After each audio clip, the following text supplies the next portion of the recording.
Oh no, I messed it up. Hey everyone, today we're going to paint sunflowers. So if you've never tried painting sunflowers or if you would like to paint sunflowers using watercolor, we're going to deconstruct how to paint them using simple steps.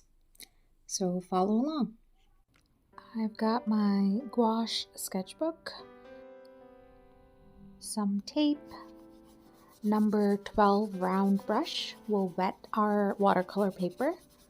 And we'll start with some bright yellow. We'll start with painting the sunflower disc. The disc is the center part of the sunflower. So we'll put that down, then we'll grab some light brown and then go around the yellow just to give it outline, let the water take the color where it may. So do that for all 4 discs. And it doesn't have to be perfect circular in shape. You can just dab the color for now because we'll come back to it and fix it. We got to build the depth. And if you think if it's easier to just round up the center part of the sunflower, please go ahead like I've done here.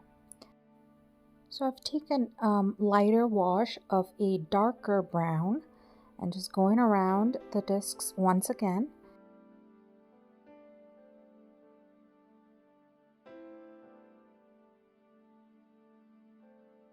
And if you brush over the yellow, that's all right. We'll fix it when we come to the next step of making the discs darker than they currently are with a much darker brown. So go ahead, work the outer edges of the discs and continue to build that gradient. Okay, next we have the same dark brown with lots of water. We're going to put dots. Make sure what you painted thus far is already dry before you do this, or at least semi-dry, and you're going to continue to put dots on all 4 of the sunflower seed discs. So what we do right now, it's going to set the ground for painting the darker seeds at the center of the disc. Let's take some dark brown with very little to no water on your paintbrush and start dabbing the paint onto the sunflower discs like so. So these are going to be our sunflower seeds.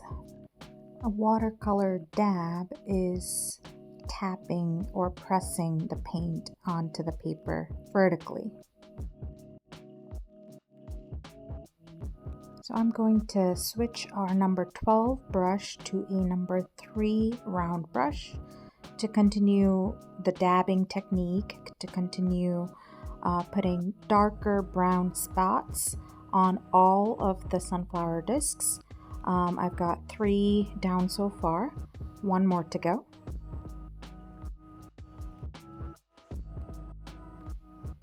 What I'm doing right now is just going around the edges of the discs. It's watercolor, right? So I'm putting a little bit more water to create that watercolory effect before we start painting the petals of the sunflower.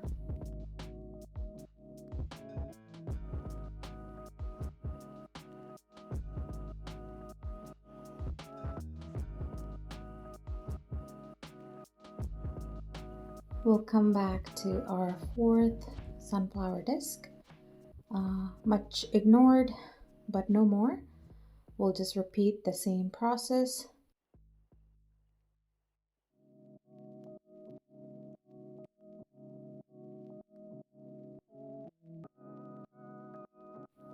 Now let's use a full brush stroke to paint the sunflower petals. So what we're doing is taking our round number 12 brush, grabbing some light yellow with lots of water, and just doing opposite elongated C the alphabet letter C. So you can see like just one half of C and then the other half. And this is a really light wash. Focus on filling your discs or surrounding your discs with a light wash of petals rather than concentrating on how the petals look like. Like, is my petal wonky? It's okay. Go over it with another wash. Do the same wash all around your flower discs.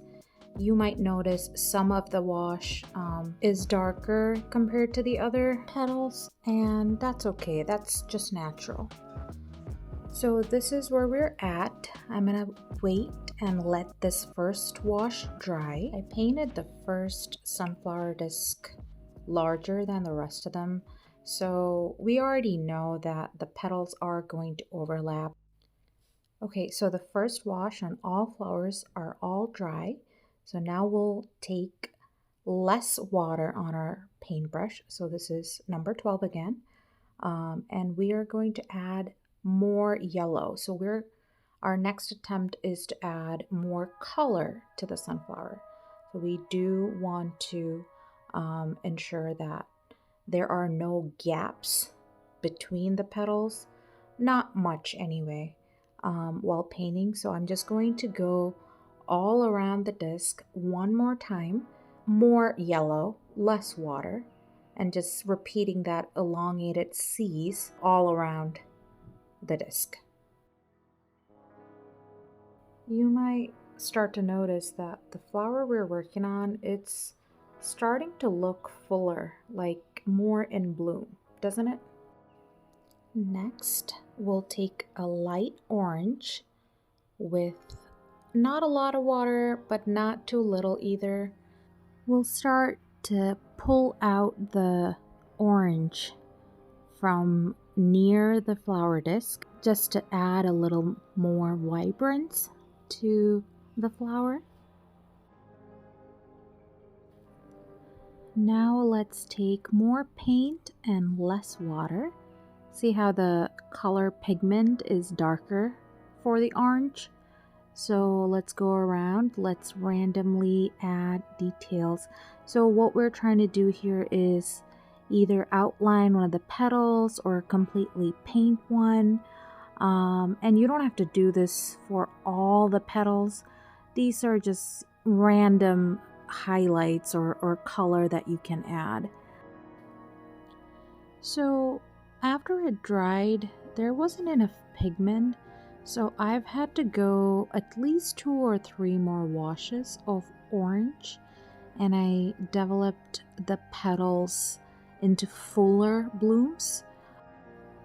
If you notice a sunflower, you can see that there's that middle flower vein going through it, so that's what we're gonna try to paint next.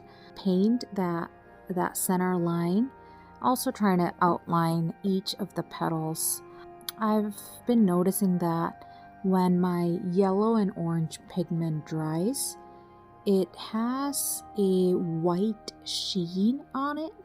So I'm not sure if that's because my palette is older, but I'll let this wash dry.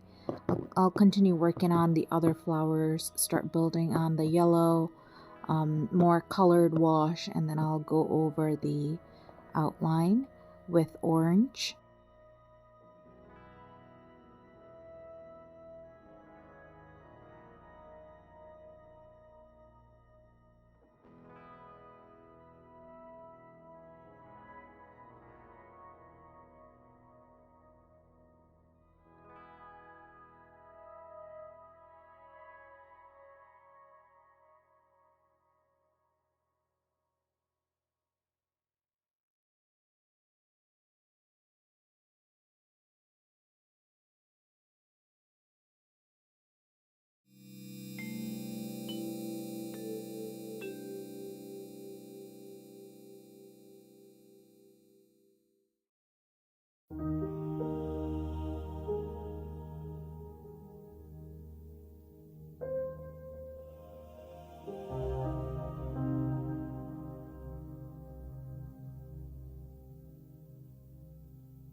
So what we'll do next is that closer to the flower disc, we mostly see the sunflowers with darker pigment, like darker orange.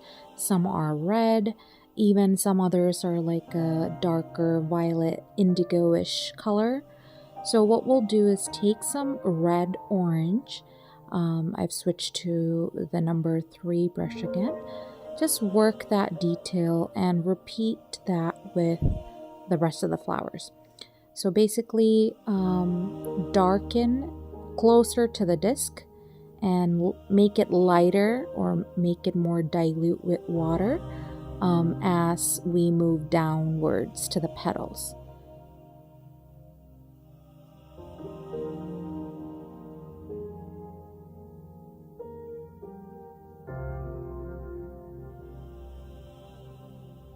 Now that the majority of the petals are much darker from when we began, let's take a darker brown, more pigment, less water, and let's go ahead and continue that dabbing technique throughout the discs for all the flowers, just so that there's that pop of color.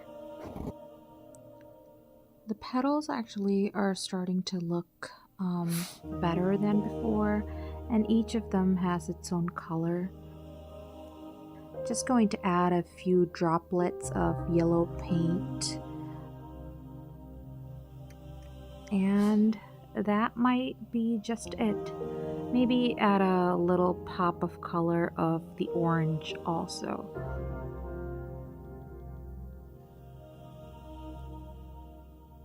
So when the sunflowers started drying, I noticed that white sheen on the pigment again. So I'm just going over the outline with more orange pigment to define the petals of the sunflower. You don't have to do this step, but I'm just showing you what I did to define the petals. Also, I might need to get a new watercolor palette.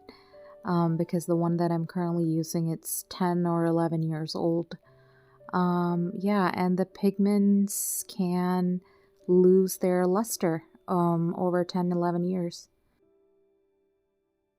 Right now I'm thinking that the same thing might happen with the other 3 smaller flowers, so I'm just going to add more color. I really enjoyed watching these warm and bright yellows and oranges come together. And I hope that you also enjoyed painting along with me. If you try this project, I'd love to hear about how it turned out for you in the comments. And if you have recommendations on which flower I should paint next, also please comment below. If you enjoy watercolor, acrylic, gouache, or painting tips and techniques, be sure to subscribe, and I'll see you in the next video. One more final look at the depths, details, and the different shades of our sunflowers. Thanks so much for watching. Bye!